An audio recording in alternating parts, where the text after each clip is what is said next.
너를 위해 어떻게 하랴, 이런 제목입니다. 우리 제목 같이 한번 기억하십시다. 내가 너를 위하여 어떻게 하랴.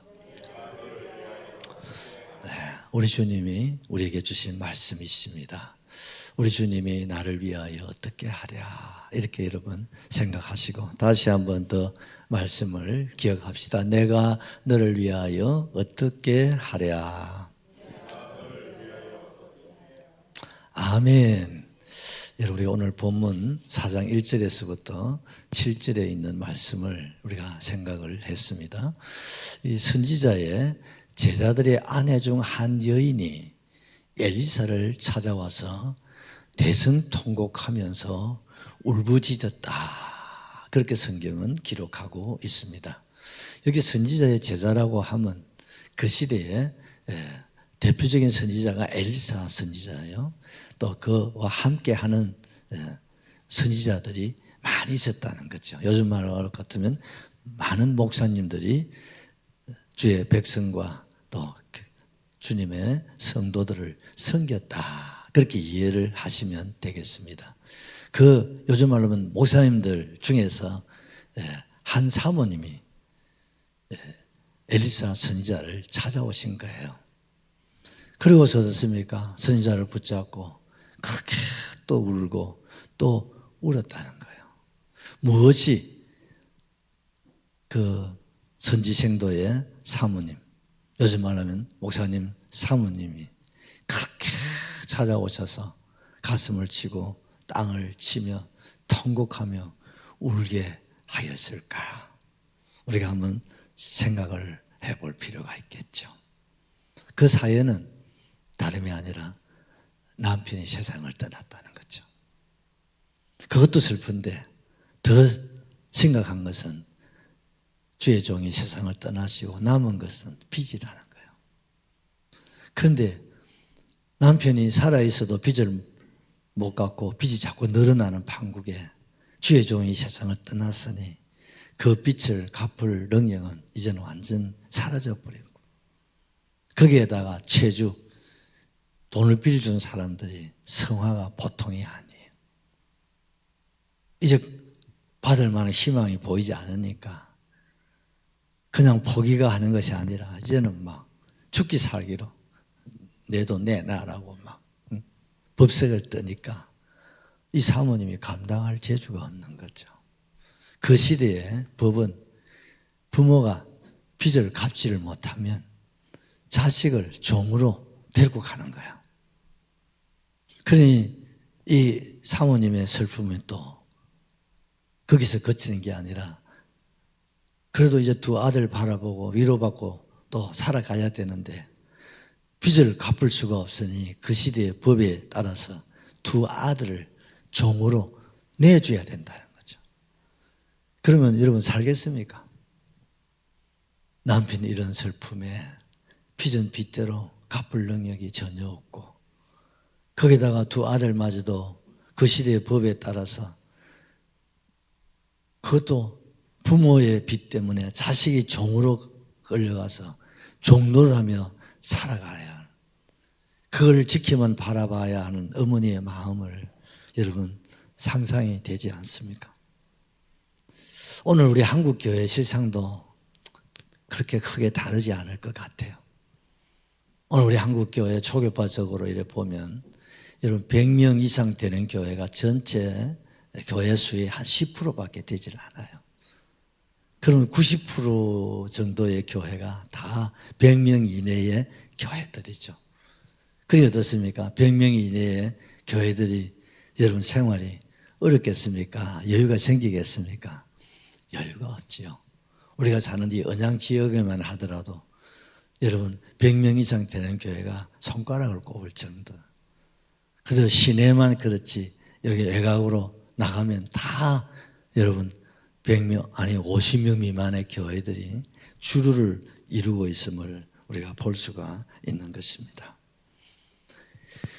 이 기가 막힌 이런 사연을 가지고서 혼자서는 어떻게 해결할 방법이 없어서 이제 선지자 중에 선지자인 이 엘리사에게 찾아와서 이 사모님께서 가슴을 치면서 다른 거는 다 감수를 할 수가 있겠는데 부모의 빚 때문에 자식을 종으로 내줘야 할 이것만은 좀 피할 수 있는 그런 길이 혹이라도 있을까 봐 찾아와서 부탁을 드리고 있다는 사실입니다. 바로 이때에 엘리사 선지자가 내가 너를 위하여 어떻게 하면 좋겠느냐, 내가 어떻게 도움을 줄 수가 있겠느냐는 그런 말씀입니다. 그렇습니다. 여러분 오늘 본문에 여러분 한 사모님 사연뿐 아니라 우리의 한 사람 한 사람에게도 여러 가지 말 못할 사연들이 있을까 없을까요? 다 있습니다. 한 가지 이상 걱정, 근심, 여러 가지 문제가 없는 사람 누가 있겠습니까? 세상에 모든 사람들에게 찾아오는 것이 근심이고 걱정이고 어려움입니다. 그렇다면 우리 그리스도인으로서 여러분 세상 사람들과 크게 다를 것 없지요. 그런 문제가 있을 때 그럼 우리가 어떻게 해결해야 될 것인가? 이걸 어떻게 우리가 풀어갈 수 있을 것인가? 그리고 우리가 어떻게 전화위복을 우리가 할 수 있을 것인가? 여기에 대한 답을 오늘 우리가 읽은 이 본문의 사건을 통해서 우리에게 잘 보여주고 있다는 사실을 생각하시고, 오늘 이 어머니가 바로 내 자신임을 생각하시고, 내가 지금 당면한 것, 또 앞으로 우리가 세상을 살아갈 때 무슨 일이 있을지 우리는 아무도 모르지 않습니까? 내일 일을 누가 압니까?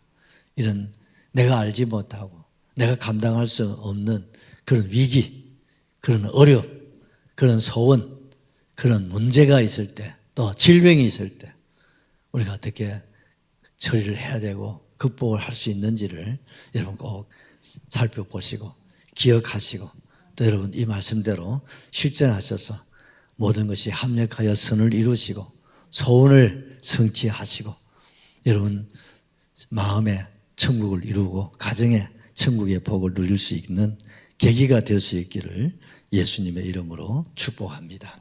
첫 번째, 내 집에 무엇이 있는지 내게 말하라는 것입니다. 자, 2절 우리 한번 보시죠. 엘리사가 그에게 이르되 내가 너를 위하여 어떻게 하랴? 내 집에 무엇이 있는지 내게 말하라. 그가 이르되 계집종의 집에 기름 한 그릇 외에는 아무것도 없나이다 하니. 아멘. 여러분 이 시대의 상을 조금 우리가 이해를 하면 좋겠죠. 지금 엘리사가 살고 있는 지역은 북쪽 이스라엘이라고 그랬습니다. 그 북쪽 이스라엘은 여러분 하나님이 없는 나라예요. 이스라엘은 하나님 오시는 나라면서도 북쪽 이스라엘은 아예 하나님을 빼버리고 그 자리에 바알과 아세라 각종 우상들을 모셔다 놓고 그것을 하나님으로 섬기는 그런 나라였습니다. 그러니 어떻습니까? 하나님의 선지자들이 사역이 얼마나 힘들고 어려웠겠습니까? 가장 힘들 때가 아합 왕 시대죠. 아합 왕은요 바알과 아세라 그런 선지자들을 주의 종으로 세워놓고 그리고 하나님을 섬기는 주의 종들은 다 죽여버리는 거예요. 얼마나 많은 주의 종들이 순교를 당했는지 몰라요. 심지어 그 시대의 선지자 중에 최고의 대표 선지자가 누구였습니까? 엘리야 선지자. 그 선지자마저 죽이려고 혈안이 되어가지고 엘리야 선지자가 사람인지라 도리가 없잖아요. 숨어 다니는 거예요. 아합 왕과 그 왕후 이세벨은 마지막 남은 이 엘리야 선지자를 죽여버리고 이 땅에 하나님 뿌리를 뽑아버리려고 그런 시대입니다. 그런 여러분 그런 시대에 아합 왕의 가장 측근 중에 측근인 오바다라는 사람이 100명의 하나님의 선지자들을 지하에다가 50명씩 목숨을 걸고 여러분 숨겨드립니다. 그래서 주의 종이 그래도 여러분 북쪽 이스라엘에 남아있었다는 거죠. 그 이후로 왕이 바뀌었지만 달라진 건 크게 없지요. 그러나 그래도 본문이 이 시대는 그래도 조금 나은 시대였어요.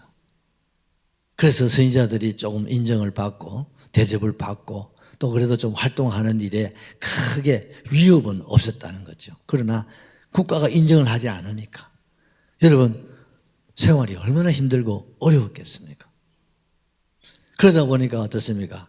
빚을 내쓰고 또 갚고 또 빚을 내쓰고 갚고. 저희가 어릴 적에다 보니까 우리 집이 사업에 실패가 어려운 가운데서 등록금 내놔라고 막 학교 가면 집에 등록금 가져와라고 내쫓아 부르니까 그러면 뭐 도리가 없지요. 막. 등록금 줘야 학교를 갈 거 아니냐고. 그러면 우리 동네에도 보면 할매집이 있어요. 그 집에 가서 돈을 빌리면 오부이자예요. 오부. 그래서 그 오부이자를 주고 돈을 빌리다가 등록금을 준 것이 아직도 생생하게 기억이 남아요. 그럼 어떻습니까? 또 그 빚을 갚아야 돼요. 또 갚아야 다음에 또 필요한 돈을 빌려 쓸 수 있지. 그걸 안 갚고 또 빌리면요, 그 할매 절대 안 빌려줍니다. 그리고 안 갚으면 동네 방네 다니시면서 막 온갖 소리를 지르니까 어떻습니까? 안 갚을 수가 없도록 만들어져 있어요, 구조가. 아마 이 시대도 뭐 그만 하지 않았겠습니까?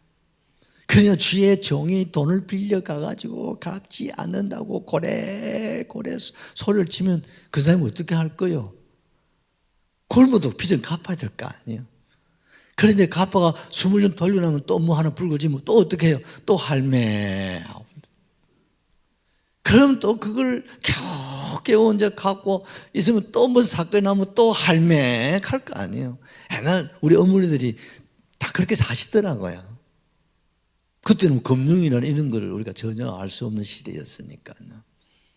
그러다가 주의 종이 사역하다가 질병이 찾아와가지고 시름시름 앓다가 세상을 떠나버리는 거예요.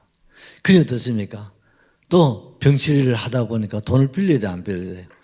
그러니까 어떻습니까? 빚은 자꾸 누적이 돼가지고 막 분덩이처럼 늘어나고. 그나마도 주의 종이 회복이 되시면 그래도 조그마한 생활비라도 좀 이렇게 받고 이렇게 하면 또 이렇게 좀 어려운 가운데서 좀 돌릴 수도 있겠는데, 그나마도 주의 종이 세상을 떠나고 하니까. 여러분, 그 시대는 제일 불쌍한 수는 고아와 가부입니다. 요즘이야 홀로 된 어머님들이 사회생활을 얼마든지 할 수 있지만 그 시대는 고아와 가부가 딱 되면요, 바깥 출입도 못해요. 그러니까 그냥 앉아서 손가락 빨고 있을 수밖에 없는 거죠. 그러니요, 정말 거지처럼 사는 사람이 고아와 가부라니까요. 거기다가 두 아들까지 있었으니 여러분 그 형편을 우리가 상상을 할 수가 있지 않겠습니까? 그러니요, 뭐 혼자서 시집타령한다고 누가 알아주고 들어줄 사람도 없고, 그래서 견디다 못해가지고 이 사모님이 선지자를 찾아와가지고 이렇게 지금 울부짖는 거야. 뭐 때문에요? 빚 때문에. 빚 때문에. 왜? 이 체주가 계속 성화 내놔라고. 여러분, 은행 돈도 빌려 쓰면 어떻습니까? 못 갚으면요, 계속 연락이 오지 않습니까? 거기다 이자에 막 올라가면요, 나중에 정신 못 차립니다. 그러면 뭐 담보 뭐 해놓은 거 넘어가지요. 거기다가 다른 사람 담보까지 막 같이 이렇게 하면요, 여러분 피를 말리고, 여러분 사는 게 아니죠. 바로 죽은 거나 다름이 없다는 것입니다. 오늘 우리 주변에 보십시오. 옆 사람 한번 물어보세요. 당신 빚이 있어 없어? 시작. 은행빚, 무슨 카드빚, 자네는 없겠다, 그죠? 웃는 사람은 다 있는 사람들이야. 빚 없는 사람 하나도 없습니다, 여러분. 가난한 사람은 푼돈이 없어 울고, 부자는 좀 먹돈이 없어서 웁니다, 여러분. 그게 세상이에요. 그러니까 다 빚쟁이들입니다. 그 빚을 져 보십시오. 저도요, 우리 교회 빚을 내가 다 지고 안고 있잖아요. 그러니 내 이름으로 카드도 하나 안 내주는 거예요. 신용불량. 그래가지고요, 나는 현찰로 써야 되지. 빚이 있으면요, 지금도 내 꿈의 소원이 하나님 제발 좀 빚 없이 살다가 하고 싶어요. 은퇴하기 전까지 교회 빚을 다 정리하고 후임자에게 물려줄 수 있는, 그게 제 노래입니다. 아마 여러분도 그럴 거예요. 하나님, 빚 없이 좀 자유를 누리고 좀 여유롭게 좀 꾸어주기도 하고 좀 빌려주기도 하고 좀 나눠주기도 하고 좀 구제도 좀 하고 또 제주도 좀 하고 다 그러시죠? 그렇게 좀 살다가 천국 가게 하시옵소서. 그런 마음을 여러분 다 가지고 있을 거예요. 아마 주님 다 알고 계십니다, 여러분. 성경에도 보니까 하나님께서는 이 땅에 사람을 지으시고 이 땅에 살게 할 때 가난한 사람들을 많이 두셨다고 그렇게 성경에 기록하고 있어요. 하나님 같은 값에 부자를 좀 많이 두시고 가난한 사람들을 조금만 두셔서, 가난한 사람들 부자들이 많으니까 어떻습니까? 이렇게 좀 하면 가난한 사람들이 살아가기가 얼마나 편하고 좋겠습니까? 그런데 어째 우리 하나님의 뜻이 그런지 이 땅에는 부자보다 가난한 사람을 많이 두시고요, 교회도요 100명 이상의 교회보다 100명 미만의 교회들을 더 많이 주셨다. 여러분, 세계에서 교회가 제일 많은, 여러분 인구 비율로 따지면 대한민국이 이러하면 전 세계 교회는 상상이 되시죠? 한국 교회 형편이 이러하면 세계 교회는 말할 것도 없어요. 그러니까 여러분, 지금 한국 교회도 자립교회가 많겠어요? 미자립교회가 많겠습니까? 빨리 미자립교회 많다고 하십시오. 생각할 것도 없어요. 우리 교회가 지금 거주하고 빚이 있지만요, 그래서 우리 교회가 부자교회라고 그래요. 그래서요, 손 벌리는 교회, 지금요, 제가 편지가 막 하루에 일주일에 몇 통이 들어옵니다. 재정청은 선교사님대로 손 내밀고, 미자립교회는 미자립대로, 개척교회는 개척교회대로, 이런 형편 저런 형편에. 그러니까 어떻습니까? 그 적은 그 예산을 가지고 그걸 좀 나눠대다 보니까 그래서 한 도시만 원 이렇게 보내면 되는데 그게 안 되니까 생색만 내는 거예요. 한 5만 원. 그래도요, 받는 사람한테는 그게 크지 않겠지만 보내는 우리는 어떻습니까? 그게 몇백만이 되지 않습니까? 근데 이게 별 도움이 되질 않아. 그래서 우리 교회가 30교회가 선교사를 우리가 섬기려고 목표를 세운다. 이게 뭐냐면, 지금 뭐 우리 교회가 돕는 게 한 개인과 다 치면 40여 교회와 개인 될 것 같아요. 그런데 뭐 한 5만 원, 많아봐야 한 50만 원 되니까 어떻습니까? 우리 교회적으로는 좀 액수는 좀 크지만 받는 사람 입장에는 그렇게 크질 않아요. 그래서 교회가 좀 이렇게 정리가 되고 하면 담은 한 30만 원 정도라도 한 교회 이렇게 딱 좀 보내드리면 조금 이렇게 고비를 넘어갈 수 있지 않겠나. 우리가 그런 경험을 했잖아요. 처음에 개척을 하고요. 또 옛날 언양극장에 그게 우리 교회가 있었는데 그 할매, 아이고 보통 할매가 아니야.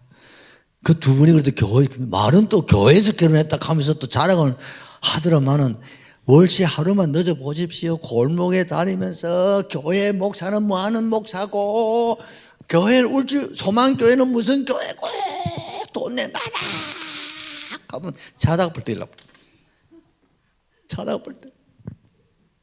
그러면 우리 회계 집사님 보고 다른 거 다 내려놓고 월세부터, 우리 교회는 월세부터 돼. 월세. 근데 그것도요 제대로 안 맞을 때가 있더라고요. 그러면 손가락 빨아야 돼요. 그런 사정 누가 알아줍니까?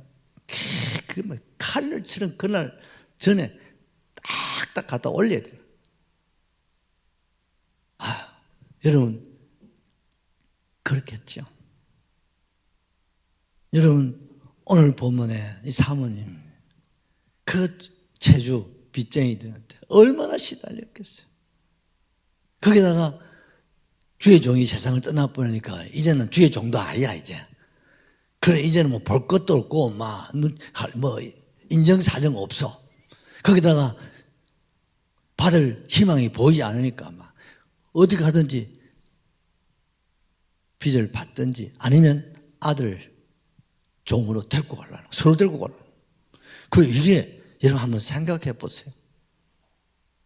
남편 일어서럽고 또 남편이 세상을 떠나면서 빚을 남겨서 서럽고 이제는 두 아들까지 이렇게 이제 종으로 내줘야 할 그러면요 어머니는 살겠어요? 죽을 수밖에 없다. 그렇지만 또 자살하면 어찌 됩니까? 지옥 가니까 죽지도 못해. 아예 막 죽으면 좋을 것 같은데. 여러분들도 아마 그런 거 사람인지라 죽고 싶다. 뛰어내리고 싶다. 그런 마음 한 번도 안 가신 분 여기 손들어 가면요 다 밑으로 들 것 같아요. 그런 이것이 바로 세상입니다. 왜 이 세상에는 이렇게 수고와 슬픔이 계속되고 있을까? 성경에도 그래놨잖아요. 인생이 한 생을 사는 게 수고와 슬픔뿐이라고 그랬습니다. 고생하고 낳는 것은요 눈물 흘리고 그리고 가는 게 인생이에요. 부자는 부자대로 목돈에 시달리다가 그래 가는 것이고 우리 같은 서민들은 푼돈에 시달리다가 이렇게 살다가 가는 것이 우리의 인생이다 이 말이죠.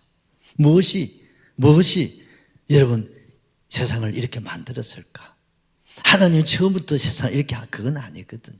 하나님이 세상을 사랑하사 여러분 에덴 동산을 주셨잖아요. 생명나무 과실을 먹고 각종 실과를 먹으면서 영생 복락을 누리며 살 수 있는 그런 은혜를 우리에게 베풀어 주셨습니다. 그런데 왜 세상이 이렇게 여러분 살아서 생지옥 죽으면 영원한 생지옥입니다. 무엇입니까? 죄입니다 여러분. 세상에 제일 무서운 것이 뭡니까? 핵입니다. 핵보다 더 무서운 게 있습니다. 그게 뭐냐고 물으신다면 그게 죄입니다 여러분. 그런데 사람들은 죄가 얼마나 무서운지를 몰라요. 핵무기는 무서워 김정일은 무서워하고 두려워하면서도요 죄는 얼마나 무서운지를 몰라요. 여러분 죄는 에덴을 어떻습니까? 삼켜버려요. 에덴 행복을 삼켜버려요. 건강을 삼켜버려요. 웃음을 삼켜버려요. 그래서 뭡니까? 고통과 눈물 살다가 죽음으로써 또 영원히 여러분 불못에서 살아가도록 하는 것이 뭡니까? 그게 죄다 이 말입니다. 여러분 죄는 얼마나 무서운지 몰라요. 죄의 삭은 사망이라고 했습니다. 그러면도 우리는 어떻습니까? 요즘 죄송합니다 카드 걸듯이 겁도 없이 일단 카드 끌고 보는 거죠. 나이 돌아서면 그 갚으려고 하면 상당히 겁나잖아요. 그런데 그 생각 안 하고 카드 끊기 시작하면 월말 되면 죽을 맛이지 않습니까? 밥 먹듯이 그냥 카드 끊는 사람이 있어요. 겁도 없이요. 큰일 납니다. 여러분 죄도 그렇습니다. 겁도 없이 여러분 보이지 않는 죄, 보이는 죄 이거 겁도 없이 죄를 범하신 분들이 많아요. 여러분 생각의 죄, 입술의 죄, 행위의 죄, 신앙의 죄 여러분 이 큰 죄만 이런 거예요 여러분. 그렇게 가만히 생각하면요 눈 뜨고 하루 종일 사는 것이 뭡니까? 죄 가운데 살고 죄 가운데 일하다가 죄 가운데 하루 일과를 마친다니까요. 그러면 하루 우리의 삶이 어떻습니까? 죄 완전히 어떻습니까? 구렁텅이 속에서 우리가 뒹굴며 산다고 해도 과언이 아니에요. 정도의 차이는 약간의 있지 않겠습니까? 그래서 결국은 인생에 찾아오는 게 뭡니까? 죄값은 오늘 주의 종이 할지라도 죽음을 맞이하지 않습니까? 죽으면 끝나는데 빚은 그대로 남아있는 거예요. 그 가족들에게 그대로 남겨줘야 되는 거예요. 그뿐입니까? 그 자식이 못 갚으니까 어떻습니까? 종으로 가서 종로로 그럼 한창 자랄 나이에 공부도 시켜야 되고 그렇지 않아요? 꿈도 키워주고 해야 되는데 어떻습니까? 이 애들이요 꿈은 무슨 꿈입니까? 공부는 무슨 공부입니까? 장래가 무슨 장래입니까? 부모가 갚지 못한 빚에 이 아이들이 종으로 어린 나이에 끌려가가지고 최소한 7년 동안 안식년까지 여러분 종로를 하면 그러면 소년 시절 다 지나요. 그러면요 커서 뭐 하겠어요? 제대로 성장도 못하고 제대로 공부도 못하고 제대로 교육도 못 받고 그러니까 어떻습니까? 또 사회를 나온들 뭘 할 수 있겠냐 말이죠. 그러면 어떠세요? 그 집안은 완전히 송두리째 무너져 버려요. 희망 전혀 없는 거예요. 그게 뭡니까? 빛이요. 그게 뭡니까? 죄라 이 말입니다. 여러분. 우리 이사야 1장 18절을 하나 보시죠. 예수님께서 말씀하시되 오라 우리가 서로 변론하자. 너희의 죄가 조용 같을지라도 눈과 같이 희어질 것이요 진홍같이 붉을지라도 양털같이 희게 되리라. 예수님 여호와께서 말씀하시되 오라 우리 좀 서로 변론 얘기 좀 하자. 너희 뭐요? 죄가 누구의 죄? 나의 죄가 주홍 같을지라도 주님께 오시기만 하면 눈과 같이 어떻게 희게 해 주신다. 아멘. 진홍같이 붉을지라도 양털같이 희게 하나님 씻어주시고 깨끗하게 하시고 거룩하게 하시고 죄로부터 자유함을 주시마 주님이 약속하고 계신 거예요.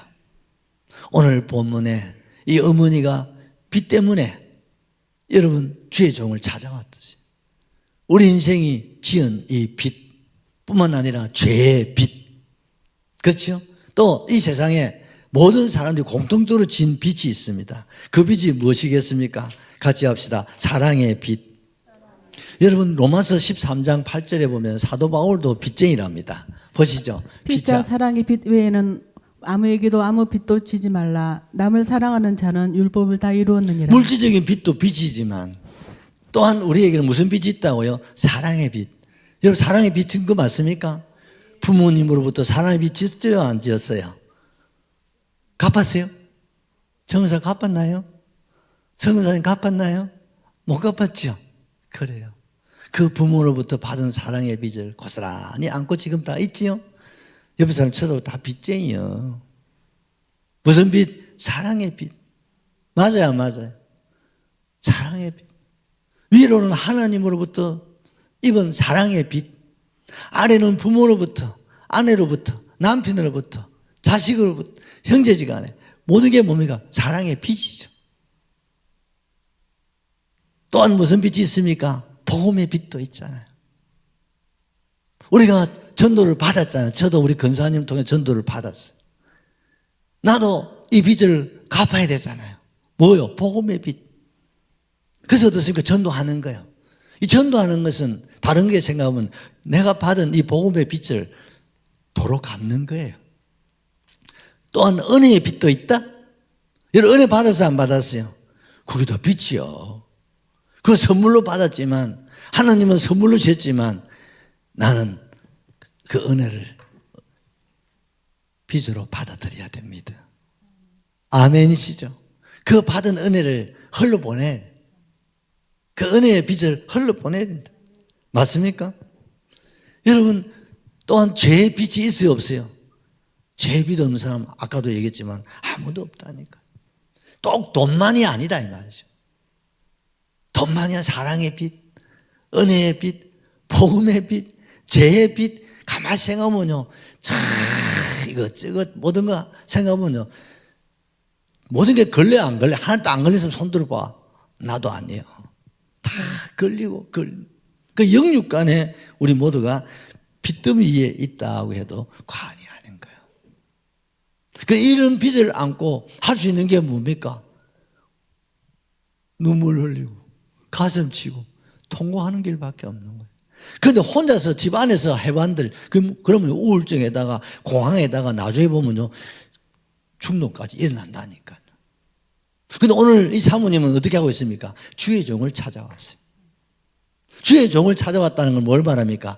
주님을 찾았다 이 말입니다. 교회를 찾았다 이 말입니다. 하나님께 구하고 하나님 찾고 하나님을 향하여 두들기고 하나님을 향하여 가슴을 치고 눈물을 흘리면서 하나님 우리 하나님 너 좀 살려주세요. 나 좀 구원해 주세요. 내가요 남편이 이러는 것도 슬픈데 또 빚까지 이렇게 지고요 이 빚쟁이 그것도 서러운데 자식까지 종으로 내주고 내가 죽으라 말입니까? 살아라 말입니까?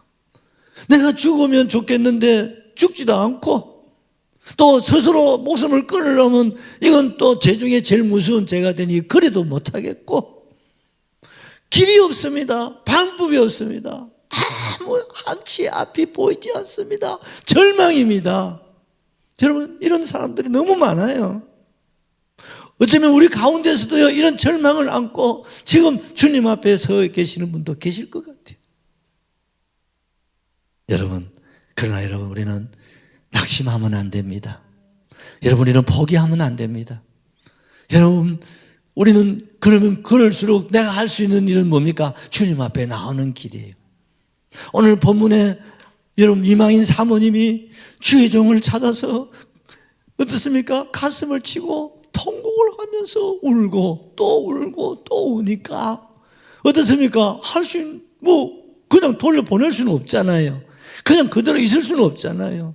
그러니까 어떻습니까? 내가 너를 위해서 어떻게 하면 좋겠니? 어떻게 너를 도울 수 있을까? 우리 한번 생각해 보자. 할렐루야. 누구를 찾으면? 주님을 찾으면. 누구를 구하면? 주님을 구하면. 누구를 두드려? 주님을 향하여 두드리래요. 은행을 두드린다. 은행 오셔서 털어주도 안 해. 그렇잖아요. 오세요. 할매 집에 가도 할매들 또 오세요. 머리가 좋으셔가 돈 안 빌려줘. 사채이자, 여러분, 그요, 큰일 납니다, 여러분, 사채이자, 저거 어제는 더 무섭더라고요, 어제 보니까요. 이자가 하루도 이자가 얼마나 비싼지 아시죠, 여러분? 심지어 사업하신 분들 그런 돈까지 빌려 쓴다니까요. 나중에는요, 그런 돈도 못 빌려 쓰는 사람도 있어요. 그러면 어떻습니까? 완전히 사면 초가죠. 그래서 막다른 그런 골목으로 가시는 분도 계신단 말이죠. 그런데 여러분, 우리는요, 내가 곧 길이라. 내가 곧 길이다. 아멘이시죠? 길이 있습니까? 없습니까? 여러분, 사방에 우겨싸임을 당하여도 하늘은 열려 있습니다. 하늘은 어느 누구도 막을 장사가 없습니다. 사탄도 방해는 하지만 막지 못합니다.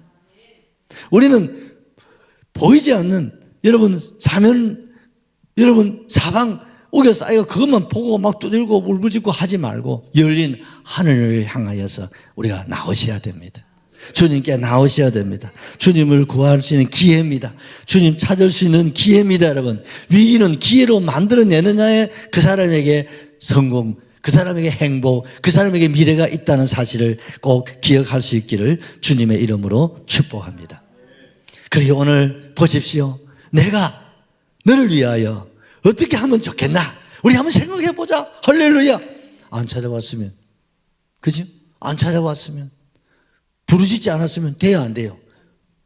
그냥 애들 종으로 내주고, 그럼 그 어머니가 그래 병들어 살다가 시름시름 하다가 남편 길로 갈 수, 누가 알아줍니까?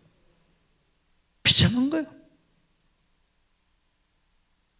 여러분, 우리는 어떤 위기를 만나고, 내가 감당할 수 있는 시험을 당하고, 어떤 환난을 당하고, 어떤 내 앞에 죽음이 나를 기다린다 할지라도, 여러분, 우리는 낙심하면 안 됩니다. 우리는 포기하면 안 됩니다.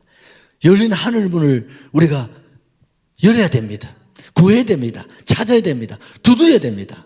그러면요, 내가 너를 위하여 어떻게 할까 하고 주님 말씀하신다 이 말입니다. 그러면서 뭐라고 묻습니까? 내게 있는 것이 무엇이냐고 물어봅니다. 아무것도 없네요. 아무것도 없더라. 아무것도 없더라. 두 번째로 이웃에게 그릇을 많이 빌리라고 말씀. 자, 3절을 같이 보십시다. 어떻게 해결하셨는지. 이르되 너는 밖에 나가서 모든 이웃에게 그릇을 빌리라. 빈 그릇을 빌리되 조금 빌리지 말고. 아멘이시죠. 선지자가 너희 집에 있는 게 뭐냐고 묻습니다. 지금 이 어머니는 없는 것만 가지고 얘기하잖아요. 그런데 주님은 그래도 너희 집에 있는 거 있을까 아이가? 없는 거 자꾸 얘기해봤자 소용없어.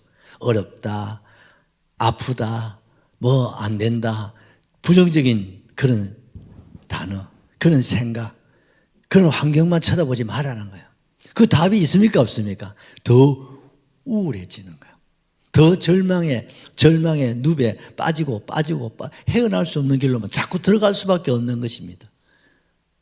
그런 걸 여러분 길을 찾고, 여러분 답을 찾고, 여러분 전화위복을 꿈꾸시는 여러분 되기 위해서라도 없는 거 생각하지 마세요. 오늘 주의 종이 말해 있는 거 이야기해봐라 그래요. 여러분 지금 없다고 생각하지 말고, 그래도 우리 집에 뭐가 있지? 내게 있는 게 뭐지? 생각을 해본 일이 한 번도 없어. 없는 것만 생각하고 있는 거야. 그런데 오늘 선지자가 그래도 너 집에 뭐 있는 게 있을 거 아이가? 한번 생각해봐. 그러니까 없어요. 한 가지 있네요. 그래, 그게 뭐가 있는데, 우리 부엌에 가면요, 기름병에 기름 좀 남아있어요. 그게 다예요. 기가 막힌. 밀가루도 없고, 기름병에 기름 조금 남아있는 그게 재산이라면 그게 전부라는 거야. 있는 것이랑 그것밖에 없는 거야. 집도 뭐고 다 이미 뭐 없는 거야. 아무것도 없는 거야. 기름병에 기름 하나 있다. 됐다. 그것만 있으면 됐다는 거예요. 이거 뭐 하란 말이요? 밀가루 있으면은 한 번 딱 이어가지고, 밀가루 반죽해가지고 기름 한 번 쫙 뿌리고, 그거 떡 하나 굽어 먹으면 없어질 기름이에요. 그 기름은 돈이 되겠어요? 그게 무슨 일이 되겠어요? 그런데 그거 있으면 된다는 거예요. 할렐루야. 하나님은 없는 것 가지고 역사하지 않습니다. 있는 것 가지고 역사하신 줄 믿으시면 아멘하세요. 할렐루야. 내게 있는 것, 내 손에 있는 것이 무엇이냐? 지팡이입니다. 그거 하면 됐어. 이것 가지고 뭐합니까? 한번 던져봐. 그러면 자식아. 던져버렸더니 뱀이 돼. 엄마, 내 죽는다. 꼬리 잡아라. 아니, 대가리를 잡아야지. 뱀이 꼬리를 잡으면 물리는데. 꼬리를 잡으니까 다시 지팡이가 되잖아요. 할렐루야. 되게 있는 것이 뭐냐? 그게 믿음입니다, 여러분. 그게 믿음입니다, 여러분. 그게 신앙입니다, 여러분. 그게 여러분 자신이 되시기를 예수님의 이름으로 축원합니다. 그리고 뜬금없이 선지자가 무슨 말 하냐면 됐다. 동네 방네 다니면서 빈 그릇을 빌리다가 너 집에 갖다 채워라. 아니, 빈 그릇하고 기름하고 빛하고 상관이 있어요, 없어요? 빈 그릇 얻고 빌리고 오락하는 거. 그것도 갖다 주려고 하면 일이고, 빌리는 것도 일이고. 그 산에 빈 그릇 빌리는 게 쉬워요. 그죠? 가까운 이웃집에 뭐 조금 뭐 그릇 몇 개, 국그릇 몇 개 손님 오니까 그러지. 그릇이랑 그릇을 다 빌리는, 단지도 좋고 다랑이도 좋고, 무슨 말인지 아시겠죠?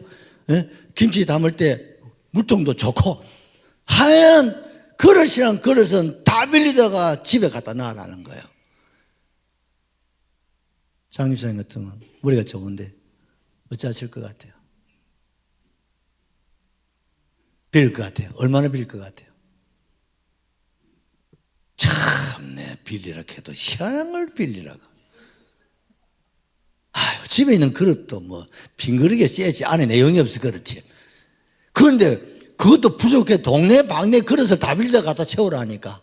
그것도요, 보통 얼굴에 철판 안 까고는 힘듭니다. 없는 사람은요, 어디 가나 인사 못 받습니다, 여러분. 없는 사람이 가서 달라하면요, 안 주면, 있는 놈이 달라하면요, 대부분 빌려주지. 왜? 깨 예쁘면 새 거 사다 주니까. 근데 없는 사람 빌려가가지고 깨 예쁘면 갖다 줘, 안 갖다 줘? 안 갖다 주는데 집사람 빌려주겠어요? 그렇지 않습니까? 이 빌려가가지고 뭐 깨 예쁘다든지 가지고 팁 보면 어떻게 할 거예요? 옛날에 그릇이도 귀했잖아요.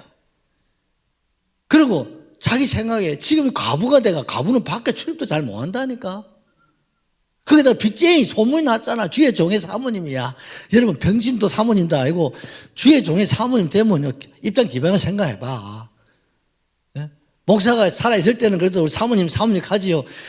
내가 세상 떠나버리니까 우리 이웃교회 목사님 돌아가시니까 사모님이 어느 날 마산에서 만났는데, 아이고, 사모님 하니까, 아이, 믿어. 내가 병신도 집사입니다. 이러더라니까. 아니, 무슨 소리면, 우리 상령 제일 큰 교회입니다. 그런데 우리 교회는 내가 사모인지 모릅니다. 사모라고 하면 교인들이 싫어할 거야. 사모는 소리도 못해.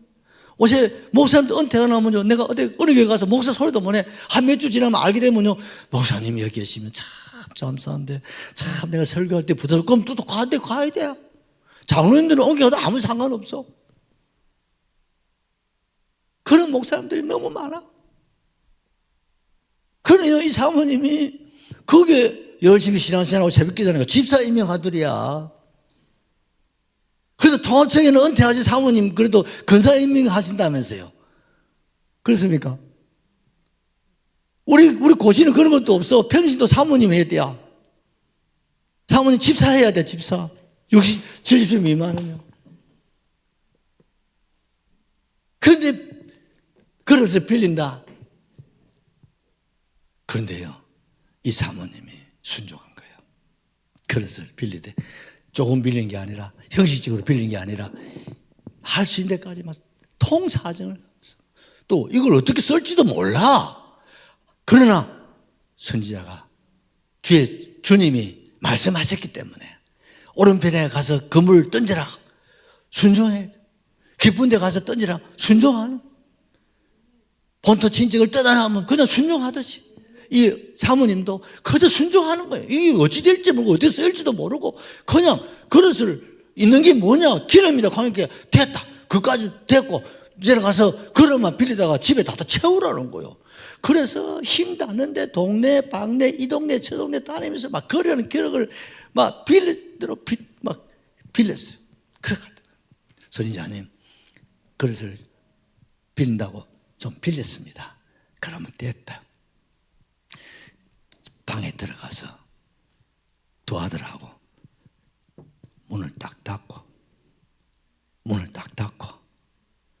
그리고 그 기름병을 들고 빈 그릇에다가 부어봐라. 아이고, 후라이팬에 조금 뿌리면 화분으로 끝날 기름병을 갖다가 그 큰 그릇에다가 부으면 얼마나 붓겠어요. 행주에 묻혀가지고 닦아도 아마 그거 다 못 닦을 것 같아요. 그런데 어떻습니까? 이 어머니가요, 순종을 합니다. 지난번에 우리 서무사님 오셔가지고, 서임전무사님 오셔가지고, 하나님 앞에는 좀 어눌한 사람이 좋다 하더래. 그렇죠?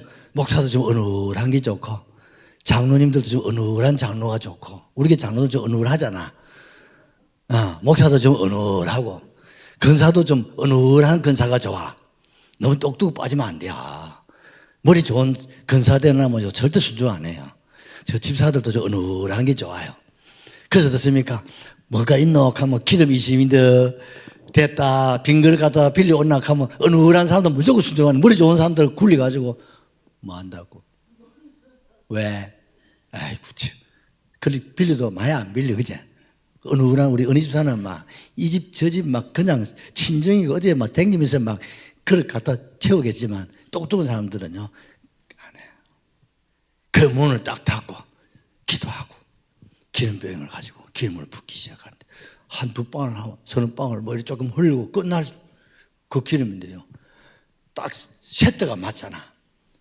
큰아들은 그릇 갖다 대고 어머니는 기름병 들고 그 다음에 막내는 어떠세요? 밖에 있는 그릇 갖다 가지고 오고. 놀라운 사실은요, 기도하고 이렇게 뚝 들고 있는데 그 그릇이 채워지고 또 채워지고 또 채워지고 또 채워지고 또 채워지고. 야야 빨리 그릇 가온나. 막 바쁘다. 그냥 막 막내는 막 밖에 있는 그릇 들고 오기 바쁘고, 막 큰아들은 막 엄마 옆에 그릇 갖다 대기 바쁘고, 막 엄마는 손 들고 막 기름 붓기 바쁘고 막 난리 났습니다, 여러분. 할렐루야. 야, 아들아, 기름병이 지금 그릇 다 찼잖아. 지금 빨리 가오나. 그 막내 아들이 엄마 이제 그릇이 없어. 한 순간에 기름이 뚝 떨어져 버렸어. 여러분 한번 상상을 해보십시오. 그 감격, 그죠? 그 기적의 현장을 말로 다. 이제는 뭡니까? 서러워서 울고 슬퍼서 울고. 이제는 좋아서. 우리 눈물이라는 것은요, 서러워서도 울고 좋아서도 우는 게 눈물이다. 예전에는 슬퍼서 없어서 우는데 이제는 뭡니까? 좋아서 울고 좋아서 가슴 찌고 막 난리 났습니다, 여러분. 할렐루야. 누가 하셨습니까? 누가 하셨습니까? 하나님이 하셨죠. 사람이 한 게 아닙니다. 뭐 요술이 한 게 아니야. 하나님이 하신 거예요. 이 사모님이 방문을 열고 선지자에게 달려가서 선지자님 또 운다. 이제는 뭡니까? 좋아서 우는 거야. 세상에, 그래 세상에, 만상에, 그래 만상에 어쨌단 말이고. 찼어요. 뭐가 찼노? 빈 그릇에 기름이 가득.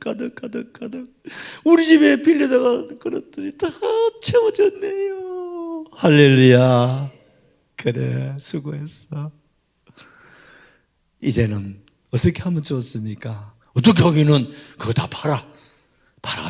그러면 지글 부글 그러면 빚부터 갚아라.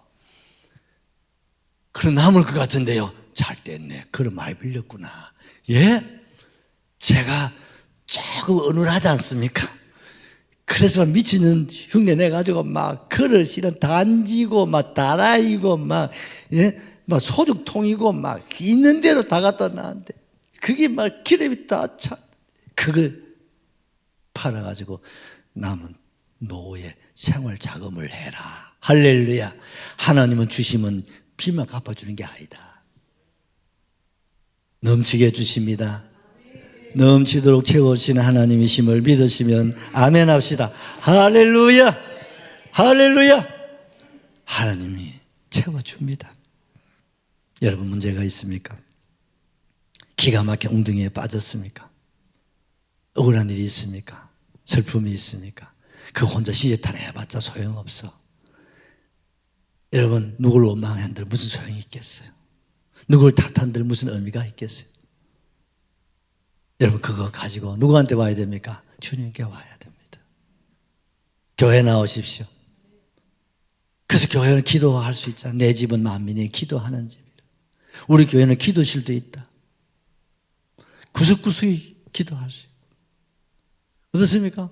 가슴 치면서 혼자 시제타령하지 말고 주님께 나와서 시제타령하란 말이야.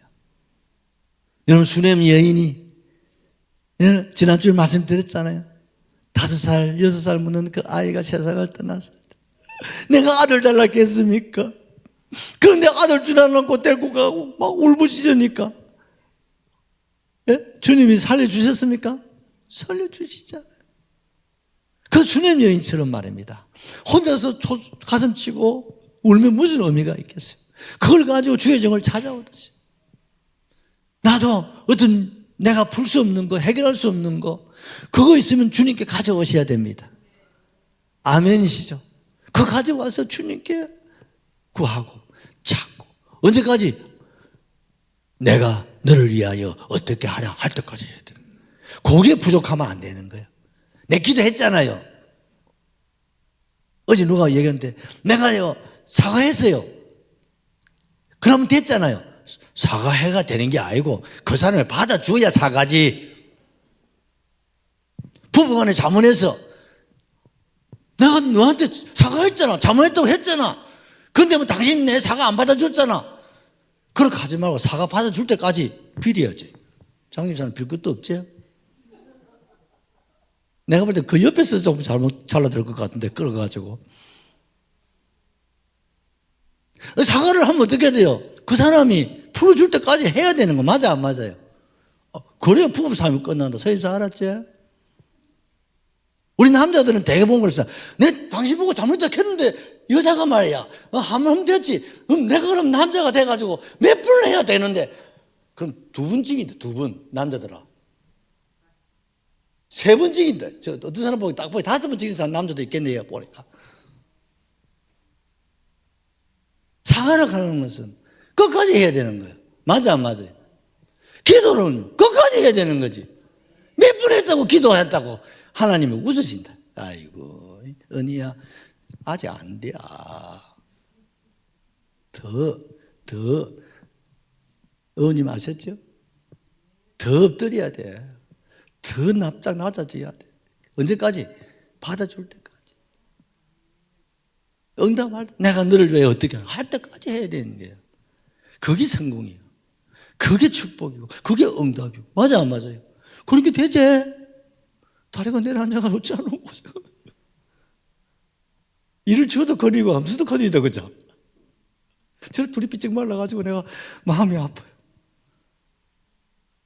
여러분 답이 있습니다. 하나님이 살아계시잖아요. 그리고 보시죠. 빚을 빚대로 갚고 이제는 큰 소리 치면서 여러분 이제는 구워주고 나눠주고 베풀며 살아갈 수 있는 이런 전화위복을 하나님이 주신 줄로 확실하게 믿습니다.